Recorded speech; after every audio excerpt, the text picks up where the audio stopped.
Hello everyone, welcome to my YouTube channel Judy's World.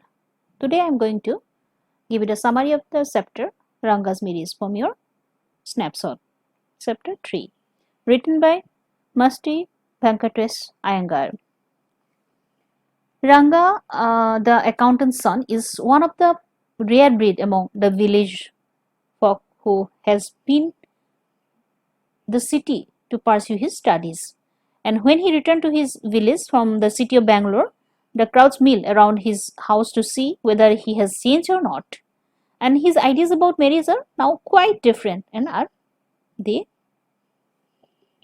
So let's see the story. Actually, the story Ranga's marriage takes us to those times when there are few people in villages in India who knew English. The village accountant was the first one who had enough courage to send his son to Bangalore to study. Actually, those days people didn't speak in English in the villages, nor did they bring English words while talking Kannada also. So here in this story, the narrator Syama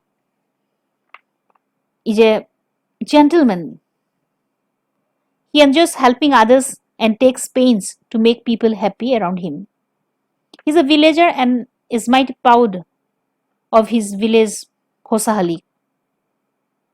According to him, Hosahali is to Mysore state what is the sweet Kariga Dabu is to the a festive meal. He speaks glowingly of his village Hosahali. He is a good judge of men and matters also. In the course of time, we come to know he actually narrator the people from their village Hosahali. They had a great respect for a person who knew English. And the narrator calls English a priceless commodity. But it was not so widespread in Hosahali. And the craze of the people to see Ranga when he returned from Bangalore proves this point. And actually Ranga's homecoming in the village was a great event. Attracted by the crowd, the narrator too went there and Ranga came out with a smile. Many people actually believe there that those who receive education in English lost their caste. And Ranga was still wearing the thread, the Janamara, or the woman felt satisfied that he had not yet lost his caste. The narrator wants to show that English does not have any adverse influence on the religious and cultural practices of the people. Ranga wore the thread and bent down to namaskar to the elders and touch the narrator's feet. The narrator blessed him that he might get married soon. And as the people in Hosahali did not speak English in the village and also did not they bring English words while talking in Kannada. So to make or to support this, the narrator gives an instance. Ramarau's son brought a bundle of firewood and the woman asked for 4 paisa, the price of that firewood. And the boy told her that he didn't have any change. The poor woman didn't understand the meaning of even such a simple English word change. So, the narrator told us that after the narrator asked Rangappa when he planned to get married, Rangappa replied that he had no plan of getting married actually in near future, and he believed that in marrying only when one got physically and mentally mature, and he would marry a girl who was mature, and otherwise he would remain a bachelor. He didn't believe in arranged marriages. The narrator was distressed that the boy he thought would make a good husband had decided to remain a bachelor.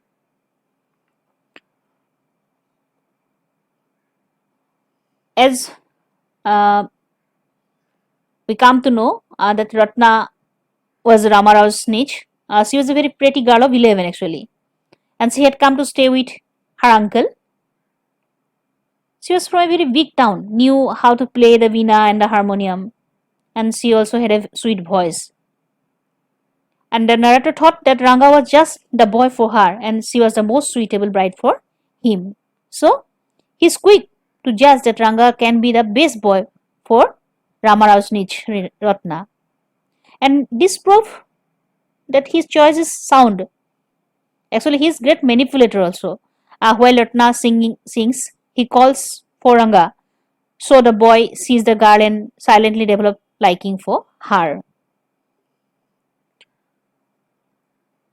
As we come to know that narrator was frequent visitor of Ramarao's place. So we come to know that narrator was impressed by Ranga's character. He liked the way Ranga touched his feet to receive blessings and did a namaskara. And so he blessed Ranga that he might get married soon. And the boy who he thought would make a good husband had decided to remain bachelor. So the narrator made up his mind to get him married. And he arranged a meeting of Ratna and Ranga at one place.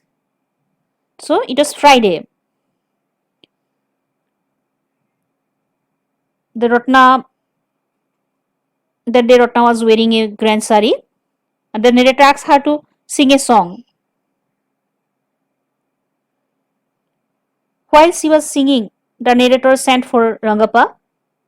Ranga stood at the threshold listening to the song, and he peeped inside to see her. He developed a silent liking for the girl actually. He only pretended to hide his real feelings.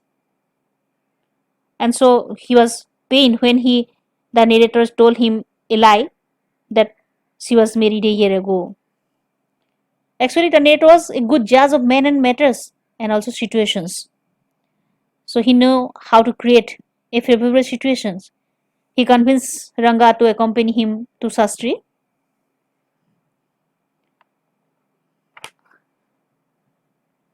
And he tutored Sastri to influence Ranga's decision. Sastri revealed that a girl was cause of Ranga's all worries and she could be Kamala or Ratna. Very cleverly, the narrator asked Sastri if there was any chance of negotiation being fruitful. Sastri replied, definitely. And in this way, the narrator was successful in bringing them together and making them life partners. So, uh, the process of choosing a girl was also going on because of the narrator. Ranga is bound to go to the sastri. Everything actually went according to the plan.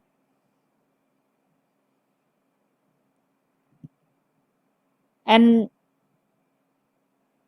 there was some happiness on Ranga's face when he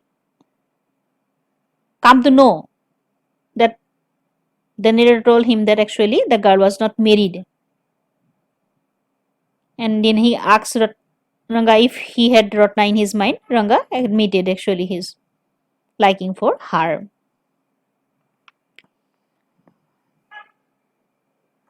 As time flew on wings, Rangappa and Ratna actually got married. One day Ranga came to invite the narrator for dinner, and it was the birthday of Ranga's son Shyama. He was a tree, and the narrators laughed and asked why he had given the golden child of his Sasi name Shyama. Shyama means black, and the narrator was like a dark piece of oil cake. The narrator went there for dinner. Ranga's son Shyama rushed to him and he put his arms around his legs.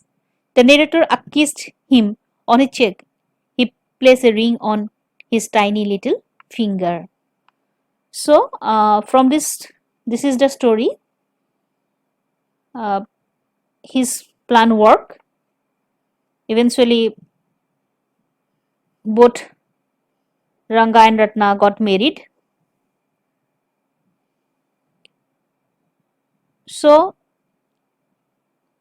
the narrator impresses us with his presence of mind actually. He is pragmatic and cares for results. And he also knows that a marriage needs the blessings of priest and astrologer. And so he tutored Sastri to facilitate the marriage of Ranga and Ratna. Naturally, when they got after their marriage, when they called him for dinner,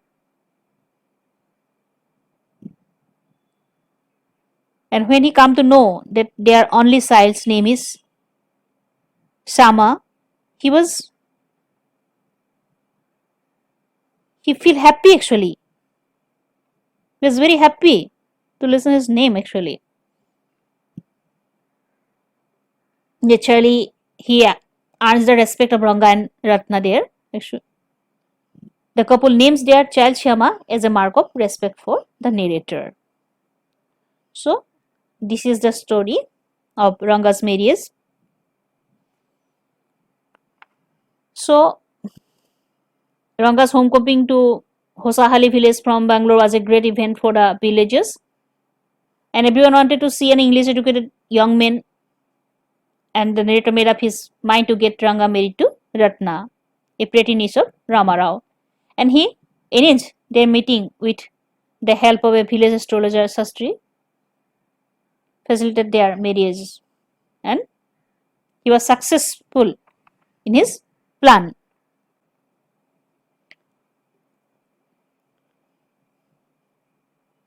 And at last, in the end of the story, we come to know that along with Ranga, we also come to know that his marriage was with Ratna. Means Ranga's marriage with Ratna was arranged due to the efforts of the narrator, and he did not forget to invite him on the birthday of his son. He honored the narrator when he named his golden child Syama after the name of the narrator. So this is the story about Ranga's marriage. Hope you have understood the story. If you like this video, do like, share and subscribe. Thank you.